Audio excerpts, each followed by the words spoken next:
I think Islam hates us. They have done nothing except wreak havoc and terror for our faith and our religion. When we stand up to those who oppress our communities, that Allah accepts from us that as a form of jihad. Foundations of society are fragile. We must be the shepherds of our own civilization. Anyone answers either yes or no without making necessary distinctions, both are not telling the truth.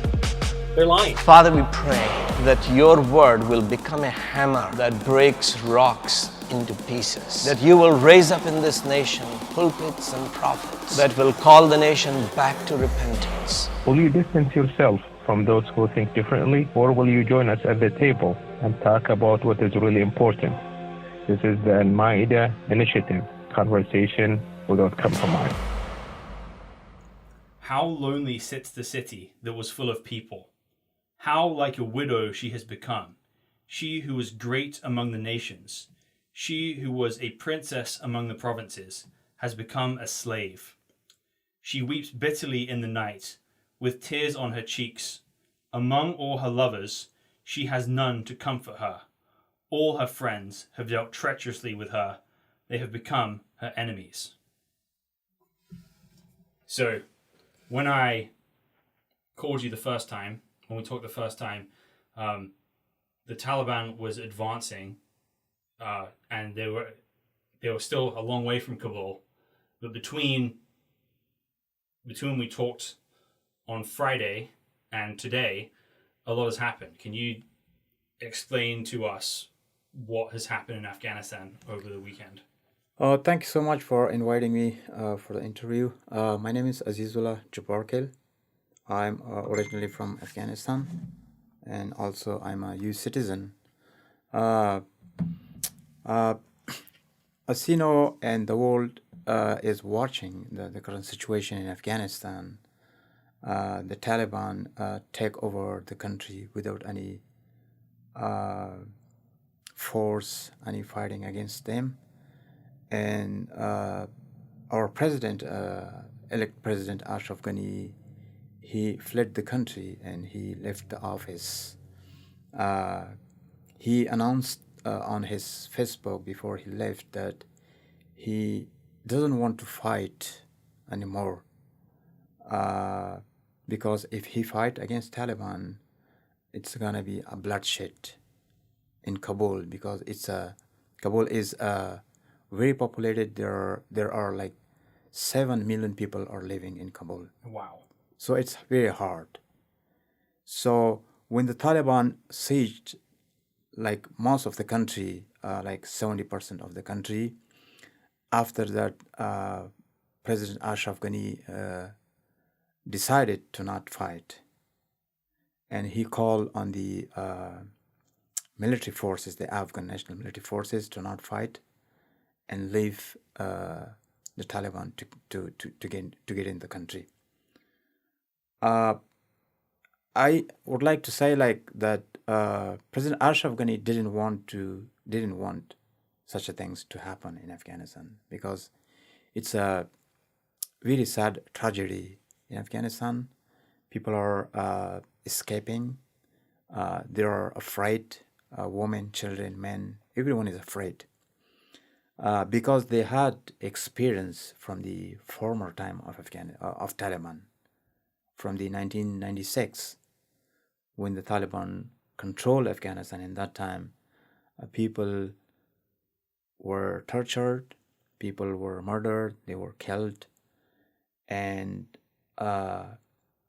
so the people are so scared at this time in Afghanistan that the Taliban will continue their radical face, their devil face, and continue to kill innocent people in the cities.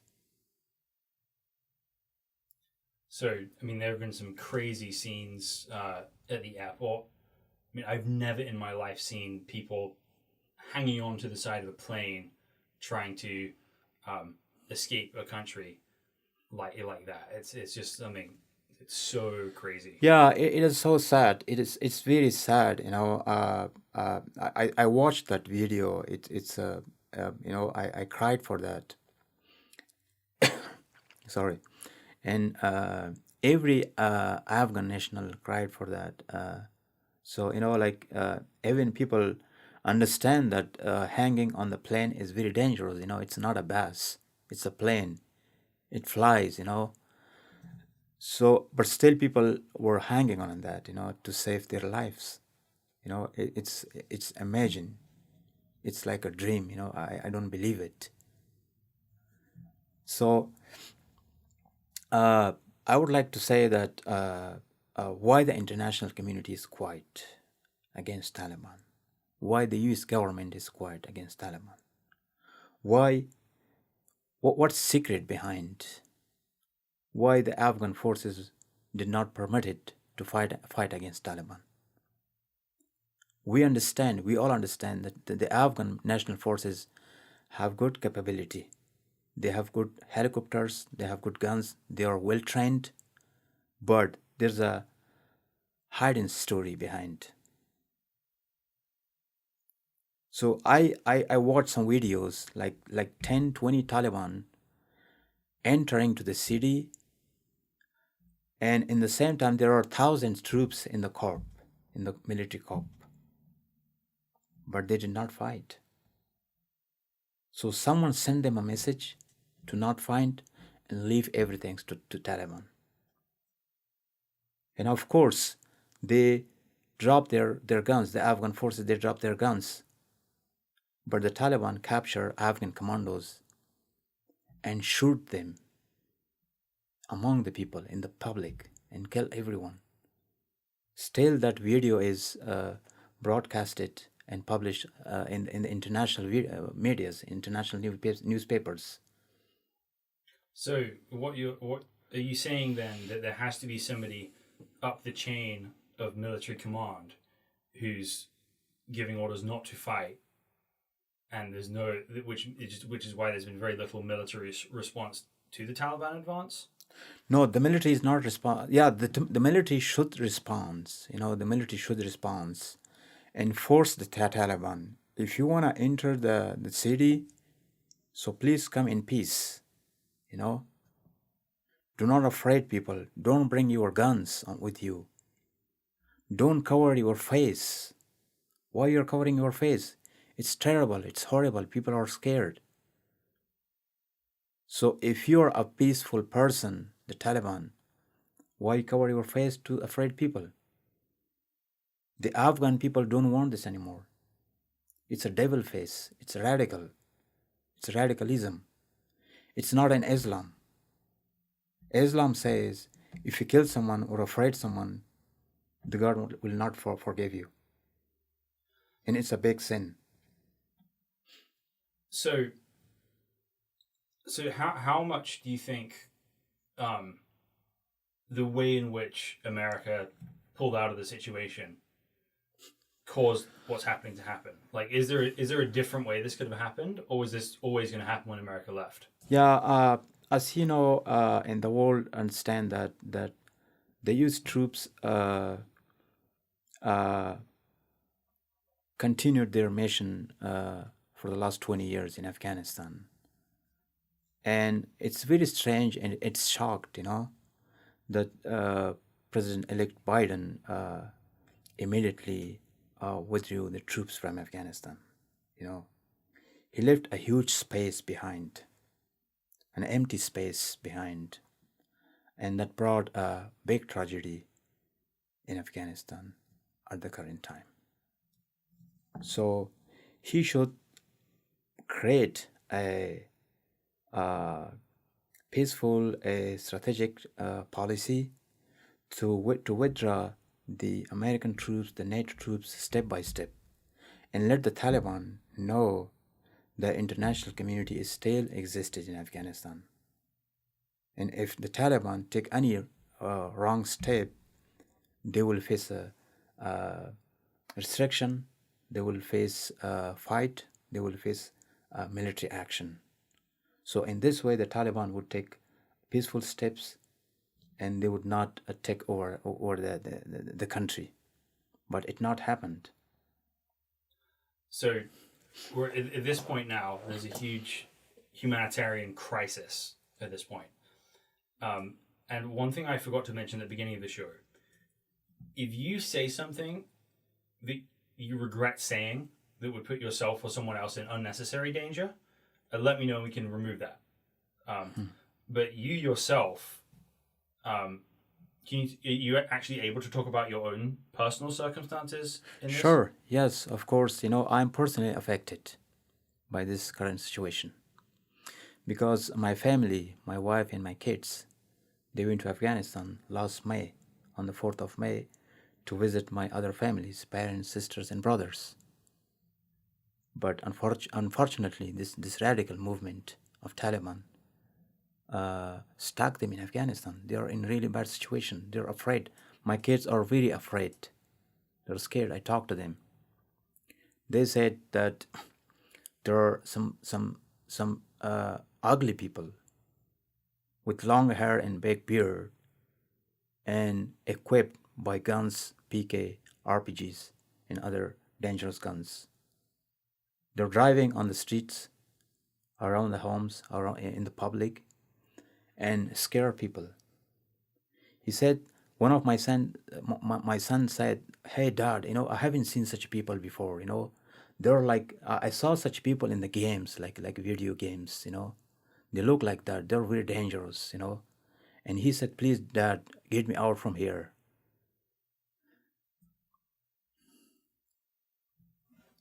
And I'm not able to get them out from there because all the flights are cancelled. And the US government is not really supporting us. They're just not my family. There are thousands Afghan Americans in Kabul and other Americans stuck like in the airport of Afghanistan, in the international airport of Afghanistan. But there are no planes. All flights are cancelled, like the Emirates, the Qatar airline, the India airline, the Turkey. They cancel their airlines because they are afraid for their pilots, for their planes, that the Taliban might shoot them. Right, and this is really true. So you're not just watching your country fall apart, your homeland fall apart at least. You're watching it with the people you love most in the world caught in the middle of that, directly facing this threat. Right. Is there a way they can, cross a border into, say, Pakistan or? That's a good question, and it's really important question, about the Afghanistan's neighbors. We all know and we all understand that the Pakistan is the real machine of Taliban. Pakistan is the main producer, supporter and exporter of Taliban and other terrorist groups in the region. That's why there's a war has been going on for the last 20 years in Afghanistan. We got support.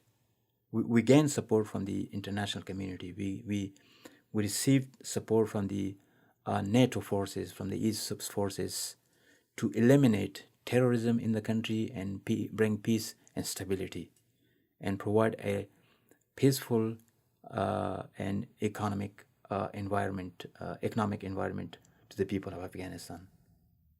But unfortunately, the Pakistani military and its radical generals supported Taliban, equipped them, trained them again, and fund them and send them to Afghanistan to kill Afghan forces, US troops, NATO troops, and other government officials. And this still has been going on. So you're saying you have kind of radical generals, like generals in the Pakistani military with the same worldview that you'd find in the average Taliban soldier? Sure, no one will go to Pakistan at this moment. Probably the villagers, who did not work with the US government or the Afghan government, probably they will cross the border and go to Pakistan, but not the Afghan former officials or the Afghan soldiers. Right. So the kind of exit routes is the airport, and then you've got Iran, Tajikistan, Turkmenistan, I'm, I won't say anything about Tajikistan, Uzbekistan, or Turkmenistan. Afghanistan has a good relationship with the northern neighbors, but the two neighbors, Iran and Pakistan, they are more dangerous than Taliban. Right. They are the main fundraiser. They are the main supporter of Taliban. The Taliban's launched their mass meetings, against the Afghan government in Tehran and in Islamabad. Right. And then if you want to get from Kabul to any of those other neighbors which are friendlier, that's going to be an immensely dangerous journey as well. Yes, and of course the Pakistan and Iran, they close their borders. Yeah. On Afghan refugees. So what can the international community do? What can the US government do right now to help people in Afghanistan? I would like to call on the US government, especially President-elect Biden, to force the United Nations, to force the other international organizations to put more pressure on Taliban in Afghanistan, to respect the Afghan rights, to respect the Afghan facilities, to respect the Afghan military equipments, to keep them safe, and do not sell them on Pakistan again, which happened in 1996. So we want peace and stability in Afghanistan, and I want to request to the international community to please take immediate action and create an interim government and elect someone as a chief or president of Afghanistan who can understand a political conscience. The Taliban do not have any political conscience. They don't understand what's politician. They do not believe science and technology. They do not believe economy. So how they will bring stability in Afghanistan? How will they provide jobs and other facilities to the Afghan people? We want to be connected with the world, with the modern world, with the developed world. We don't want to go back to the 14th century or 12th century. So this brings me to the sort of next thing I want to talk about. You've got, I know Afghanistan is complicated, but at least with what's happening now, you have this modern Afghanistan that wants to be free, wants women to be educated, wants to vote choose their own leaders on the one hand, and then you've got the Taliban on the other side. So I think what I hear a lot of people saying right now is because of how quickly the Taliban advanced and took over everything, this must be what the people of Afghanistan really want. I think you'd probably disagree with that. How would you describe what the culture of the people who don't want to be ruled by the Taliban? That's a good question. As an Afghan citizen, and I would like to say, the Afghans, the Afghan nationals are completely changed. During the last 20 years, the Afghans gained modern education. They studied academies, universities. They learn technology and science. They learn how the world is running. They learn how economy is working. And they learn how to develop our country. And they were so happy with the government of Afghanistan, especially the President Ashraf Ghani. But now they are regretted by the current situation. Because, as I mentioned before, the Taliban has no political consciousness. They do not accept science and technology. They say the technology is created by infidels. So don't use it. It's haram. Haram means illegal. And it's not in Islam. Islam says, build the world, build yourself, help the people. Quran says, the world was created by God. It's a beautiful world. And we should build it. We should make more it beauty. So, what do you think the Taliban's goals are, right? Because if the Taliban themselves are going to say, no, we do represent Islam, we do represent building the world. Like, what is it you think the Taliban want, and why do they want that? That's a good question. I would like to say the Taliban has no strategy. They have no policy for Afghanistan, for the future of Afghanistan, for the future of the Afghan people, nor for their lives, nor for their education and development. The Taliban, as I mentioned before, the Taliban are the machine of Pakistan. And Pakistan is persuading its strategic depth policy in Afghanistan to control Afghanistan, to control its foreign and interior policy against India and other countries in the region and in the world. And on the other hand, Pakistan doesn't like a developed, a powerful Afghanistan in the future. Because we have a border problem with Pakistan, the Durand line. So no government of Afghanistan recognized it officially. And the people live on the both sides of the border. They do not accept it. They do not admit it as an official border. They want to join back because they are same people, they have same language, same culture, and same religion, same ethnicity. So how can Pakistan separate them? So Pakistan has fear if Afghanistan get a power, the Afghan government will immediately raise the issue of the Durand line. So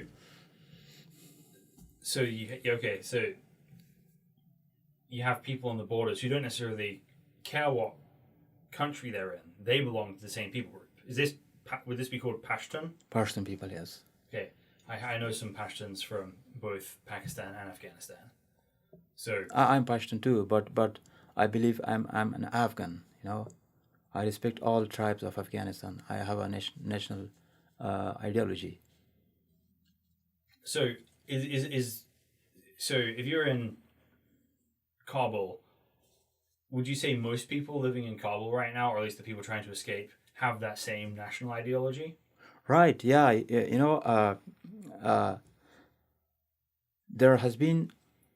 The war has been going on in the remote areas of Afghanistan. So there's no job, no work for people to feed their families, to gain some money and improve their lives.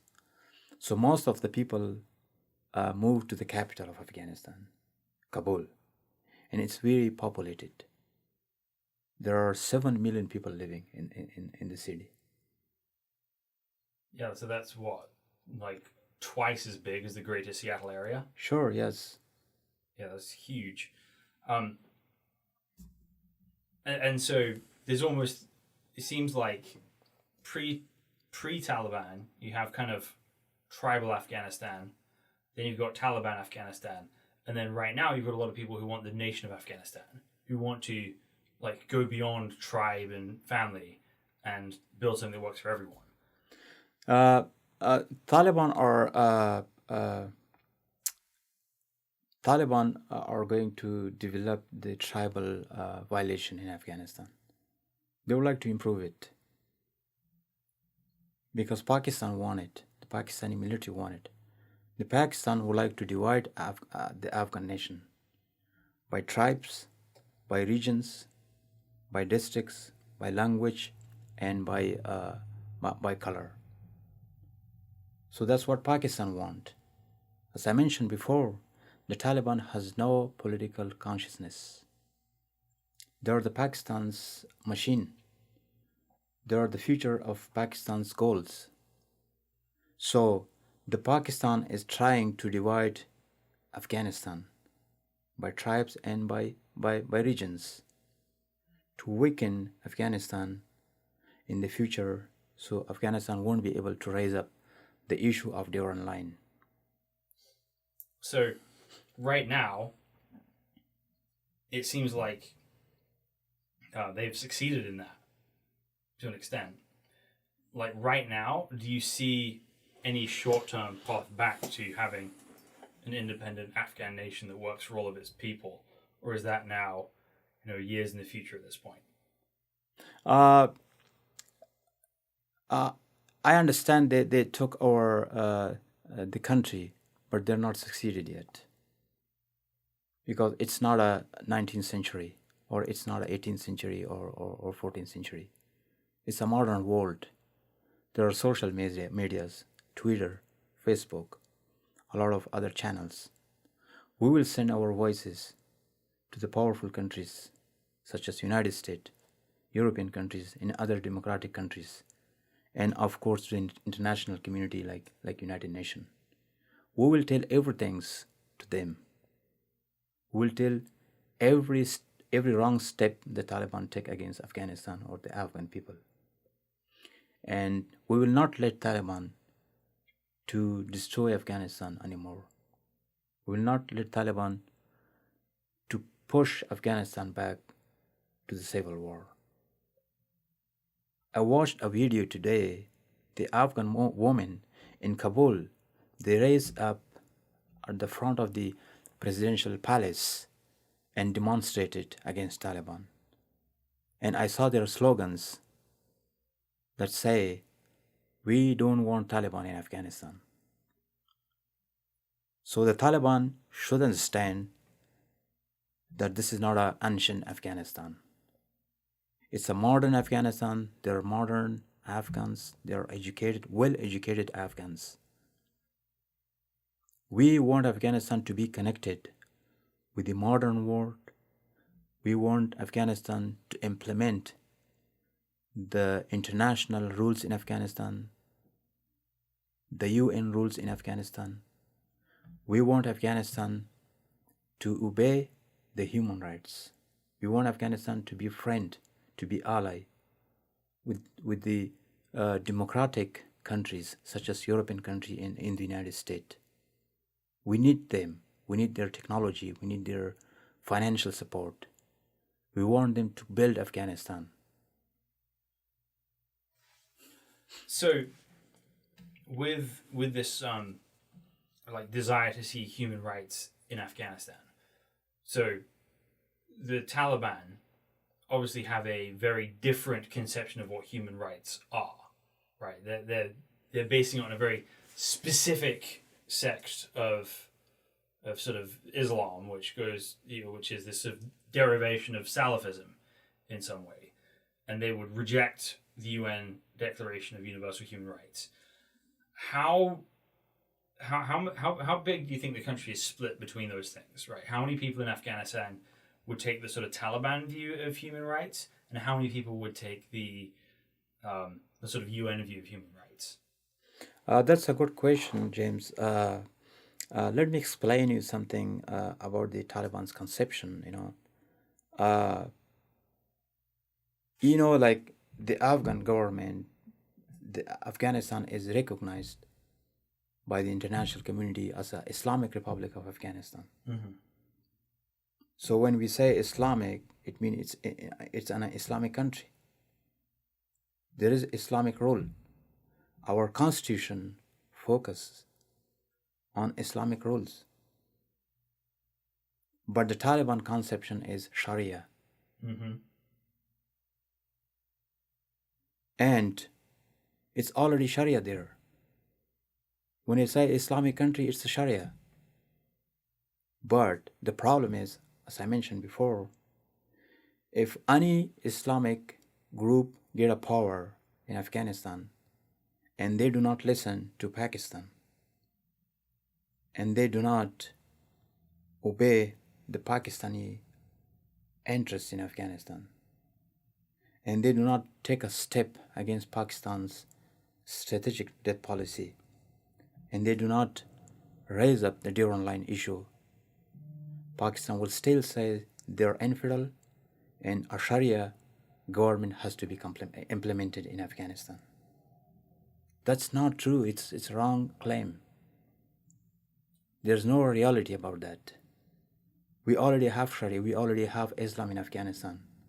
We have mosques.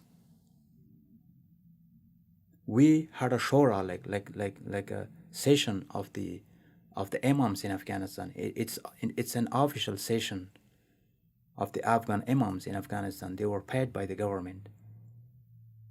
They get salary from the Afghan government. So are they not Muslim? They do not obey Sharia in Islam? The Taliban claim is absolutely wrong. There's no reality. That's a Pakistan's claim. That's a Pakistan's strategy. If any Muslim country become an enemy with Pakistan, Pakistan will claim that that's an infidel country. And Pakistan's military will create terrorist groups such as Taliban, ISIS, and other groups against them and send them to kill everyone in that country and do the jihad. So, as I mentioned before, Afghanistan is an Islamic country. But we would like to be related with the world by the international law. We are Muslim. We are already Muslim. Afghanistan was the first country in South Asia that accepted Islam. But still we are called by Pakistan that we are infidels. And we have to be killed by Taliban. And is their argument that because the Afghan government has cooperated with the West, therefore they're against Islam and therefore must be defeated? The world is changed. If you want to build your country, your nation, you need to have a relationship with some powerful countries to support you financially, to train your military, to build your country, to educate your people, to modernize your academies, universities, and institutions. So that's what we want.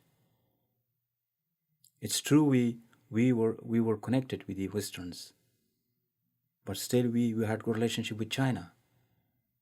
And when we call Pakistan over and over that we want a good relationship with you, so stop terrorism in Afghanistan, stop funding them. Our president announced this 1,000 times, that we are not the enemy of Pakistan. So please stop fighting and war in Afghanistan. Please end your proxy war in Afghanistan. He said that the Afghan land will not be used against any neighbor, against any country in the world. So now that we have a lot of Afghans who want this sort of modern Afghanistan, living outside of Afghanistan now, like yourself, like many others, right? How can they keep the dream of that kind of Afghanistan alive, even while they're outside the country? Can you repeat this question again? Sorry. So right now, we have a lot of the people who agree with you, who want a modern nation of Afghanistan, have had to leave Afghanistan because of the Taliban, right? There's a lot of people who have run from the country. There's a lot of Afghan students in universities all over the world who were hoping to come back to Afghanistan and use their degrees in science and technology to help improve the country. And now they are afraid to go back, right? How can these Afghans who live outside of Afghanistan keep the idea of this modern Afghanistan alive, even though they can't go there right now? I would like to say that the Afghans, especially the Afghan youths who studied in modern countries, and they gained modern education, and they wanted to go back to the country and build Afghanistan. I don't think they would like to go back to Afghanistan. They want to stay abroad the country. They believe that Taliban are controlled by Pakistani military. And there is a issue, and there is an ideology that Pakistan is looking for those people who studied in the Western countries, in India, and gain a great education or modern education, such as like political studies or technology or whatever. Pakistan don't want them in Afghanistan. As I mentioned before, Pakistan has fear of a powerful country with its neighbor side. So I heard, like a few months ago, I heard from many of my friends in Afghanistan that the Pakistani intelligence ISI is looking for those people to kill them who studied in India and in the Western countries. Because Pakistan has fear that these people could come to Afghanistan and they can work with the government, they can implement modern projects in Afghanistan to build this country, and it will be a powerful country, and it's gonna be a pain to Pakistan. So they have fear of that. I have fear of that. I am scared of that. If I go back to Kabul and there are Taliban, so the ISI will get information about me and will tell to Taliban, hey, please kill this guy, he's the enemy, he's an infidel. He won't kill me in the name of that I studied in America. He will kill me by the name of infidel. That he studied in America and he's infidel.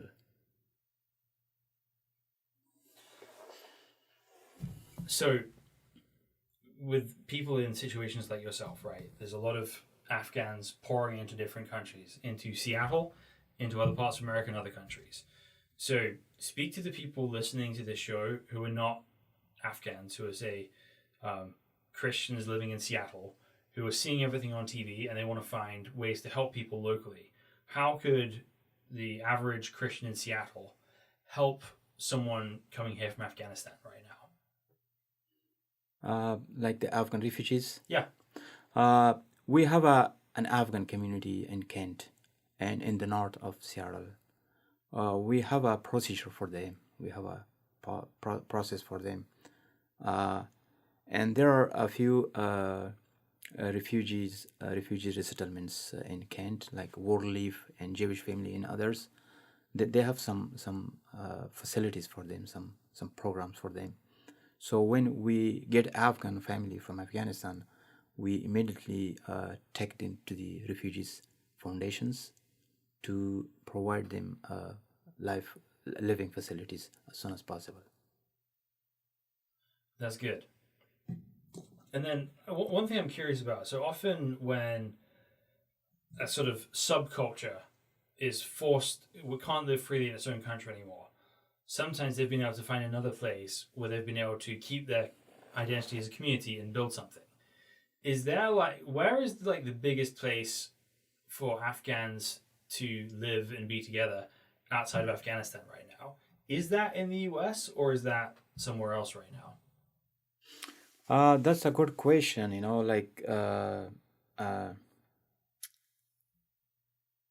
The former government of Afghanistan, when Ashraf Ghani was in Afghanistan, most of the people, like the educated people, they worked with the Afghan government and the US government with the other international organizations such as UN and embassies, So these people really want to go to European countries and the United States because they are very familiar with the culture of these people.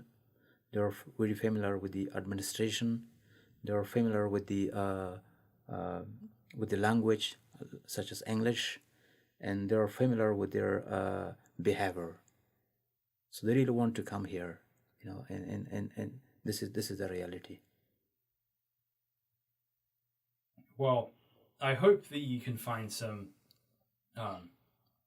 You can find some of that rest and thriving here. A big reason the U.S. was founded was largely by a group of people called the Puritans, and the Puritans were Christians who didn't like the way the direction that England was going in. So they tried to go to Holland, but they realized they just sort of assimilate if they went to Holland. The kids would start speaking Dutch, and then they just become part of the larger culture. And what I hope is that they came here with this hope of being a light to the nations. Jesus in the Bible talks about being a city on the hill that the world can see. So I'm hoping that the Afghan community and people can come alongside the Afghan community and help Afghans in America and other countries thrive and be who they can be, right? Live up to their potential. Yeah, that's a good idea, James. Let me explain you something about the Prophet Muhammad, and the relation culture. So when Prophet Muhammad was alive, he was living in Mecca, and he spent 8 years in Mecca to encourage people to accept Islam, but by peace, by love, and by good words, not by force. He did not bother people to accept Islam. And during the 8 years, he was very bothered by the Buddhists, not by Christians, not by Jewish people. And he decided after 8 years to move to Medina. When he moved to Medina, he was most welcome by Christians and Jewish people. Because he was very honest, he was a true man, he wanted to help people. He wanted to stand against the cruel people, against the radicals, and against the gunmen people, the people who were trying to kill others by sword, by force. So when he moved to Mecca or Medina, the Christians and Jewish people most welcomed him. And Jewish and Christians requested him that they would like to create a joint community by the name of Ummah. Mm-hmm. And Prophet Muhammad accepted that, but by one condition. He told the Christians and the Jewish people, okay, let's make a community to help each other, to stand against the enemy. Enemy doesn't mean that someone is living outside and we have to go to kill them. No, he said we have to stand against the enemy if someone want to attack us. We are not going to kill someone. We are not allowed to go and kill someone and kill bad people. We still can encourage them to follow the right path. But we can go to kill someone. Let's create it and stand together. If someone try to bother us, we can stand together and defend ourselves. And the one condition that Prophet Muhammad requested to them, he said, okay, let's make a community, but in one condition, if a Christian make a crime or make a wrong thing, he or she has to be prosecuted by the Christianity law, not by Islam. If a Jewish make a crime, he has to be punished by the Judaism, by the Jewish people's law, not by Islam. If a Muslim make a crime, then Islam will prosecute him and punish him. He was the most democratic person in the world. He wanted people to be free and make their choice. He said, encourage people to accept Islam. If they don't force them, don't bother them. Please save them. Take them to their home safely and securely. So that's the Islam.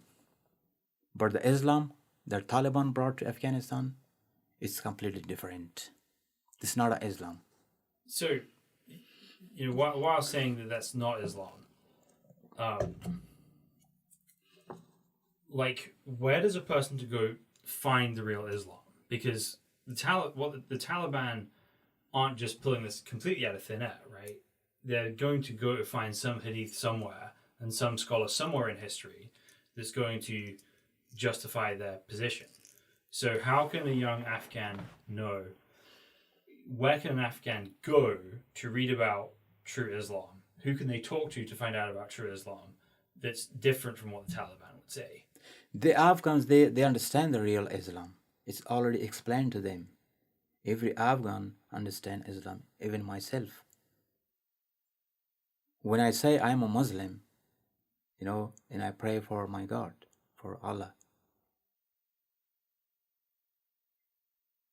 So that's it.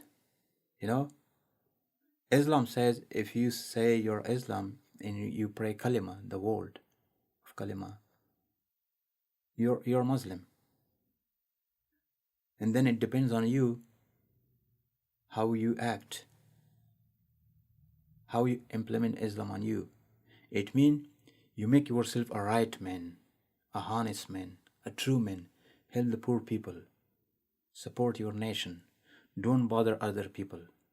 Don't kill the people. If you kill anyone, any human, Muslim, Christian, or anyone, the God will not forgive you. Because human is created by God, by Allah, not by a human. So if you kill someone, it means you kill God's human, Allah's human. And that's what Allah doesn't want it.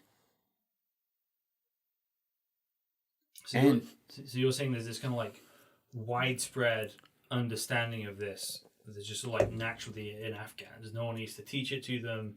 You don't need to go read it somewhere. Yeah, like I said, the Afghan people, they understand Islam, they understand Quran, they understand Hadith, But the Islam, which is brought by Taliban, the fake Hadith, the Pakistani military created for them to implement jihad in Afghanistan, because all Afghan people are infidels. They cooperate with Westerns. And if anyone cooperate Westerns, kill them. If you kill them, you're a martyr. If you kill them, you're a hero. You're a winner. But if you die, you are martyred, you go to the heaven. These are fake hadiths. And there are more fake hadiths they created by Pakistani military. And the Pakistani Imam says jihad is legal in Afghanistan, but it's illegal in Pakistan. In fact, Pakistan does not implement Islamic rule in its country. Right, it's not especially more... They're not faithful to the Islam rule. But Afghanistan is.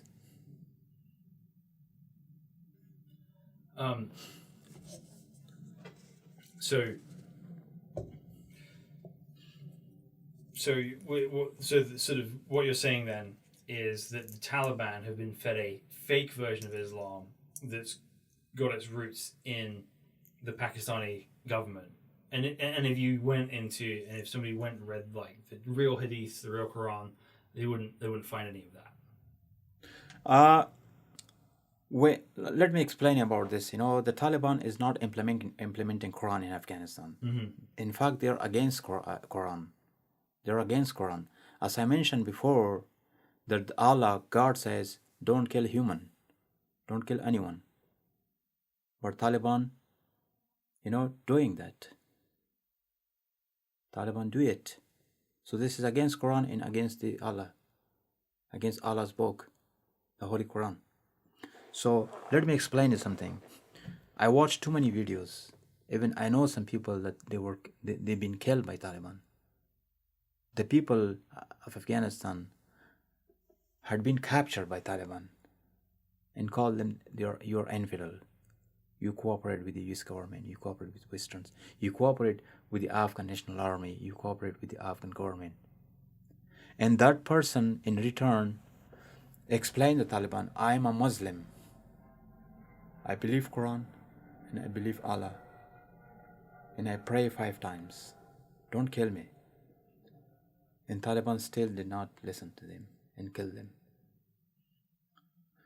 So in Quran it says, if someone pray the kalima, the word of the Allah, that there's one Allah and Muhammad is the prophet of Allah, then don't kill them.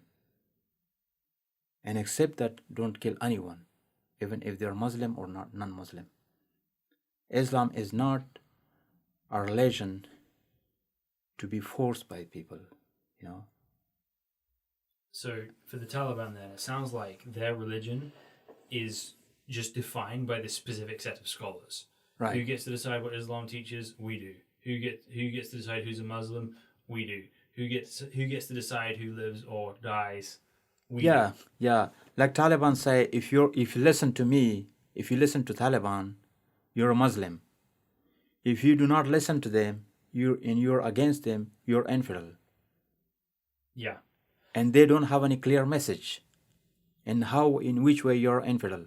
So the central problem then seems to be you have this group of men somewhere in the mountains who are making these rulings, who have no accountability to anyone, God or man, who just get to speak for God. Yeah. Right? Who claim to speak for God. And no one is able to question what they say, and that creates all sorts of chaos. Right. Yes. It's a tragic pattern throughout history. It's a huge tragedy in Afghanistan, and it has been going on for the last 20 years. You know, before when the Taliban were in Afghanistan before 1996, before the 2001, you know, it was a tragedy in that time as well. It was a tragedy. And when the international community came to Afghanistan, like NATO forces, international forces, we must welcome them, you know, and we tell them to remove these radicals and these ugly faces from Afghanistan. Well, thank you for coming here, talking about all this. I realize it's a difficult few days, so I appreciate you taking the time to come out and have a conversation about this in the midst of everything you're going through right now. I will certainly be praying for your family and for Afghanistan. And thank you for being here, and thank you guys for listening to the Al Maida Initiative podcast.